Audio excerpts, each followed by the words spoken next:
อันขึ้นมาจากตลาดแล้วก็ไปส้มๆเมื่อเขานะอาหารกาแฟอาหารกาแฟดอนหอแล้วพวกเจ้าค่อยนะผมมกผมเจอเด้อ FC ทุกๆคนที่อุดหนุนเพื่อล้ำพะโลยเด้อพี่น้องเด้อ FC อยู่เต้นไก่ก็ตามอยู่ทั้งเลือกกับย่าผู้ที่ติดตามทั้ง2 YouTube มันไม่ใหญ่ยงนะเพื่อล้ำพะโลยทุกๆคนพวกเจ้าเอ้ยมดแต่เสามื้อนี้น่ะมดแต่เสา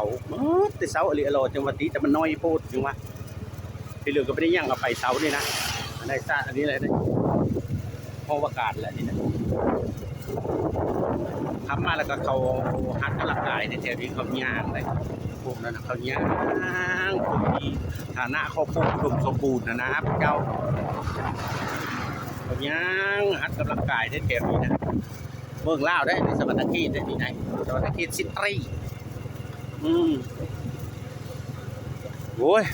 ขายแต่ละเถอะมันแนวนี้เด้อสุเจ้าเอ้ยขายขายของน่ะหมดไว้เลยนั่นมีดีๆจื้อดอกกำไรบ่หลายก็ย่ามัน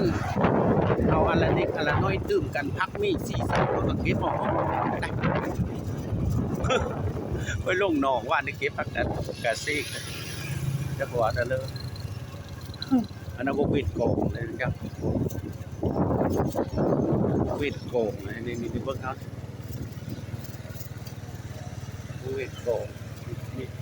งามอันนี้คงหมอพิการนะที่บนค่อยมาโนดอันนี้นะเ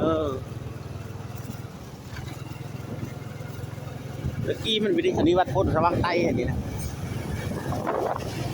วัดโพธิ์สว่างไต้เลยนี่คือยี่ห้อร้านอาหารกาแฟใช่ดีอยู่สวรรค์เขตประเทศลาวอันสวรรค์เขตนั้นร่องรับหนึ่ง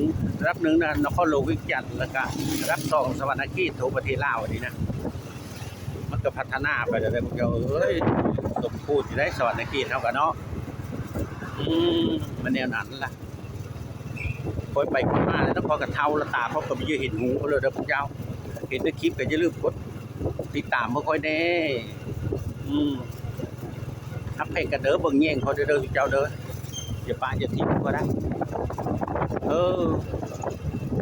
เจ้าว่าเป็นได้ยินเสียงอยากจะว่าได้ยินแต่เสียงอันลมพัดกองอะไรไปอย่างนอกก็ยากมันอันนี้เคยจะฮอดอาหารกาแฟเนี่ยเคยจะฮอดแล้วกาแฟเซฟกาแฟหอมแต่ได้นี่ได้คนหลายจะได้พวกเจ้า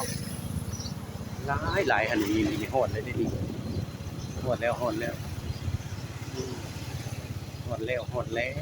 ที่อาหารกาแฟหมดแล้ว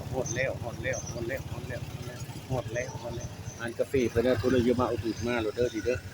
มาโลดดีเซลดิมีเคยได้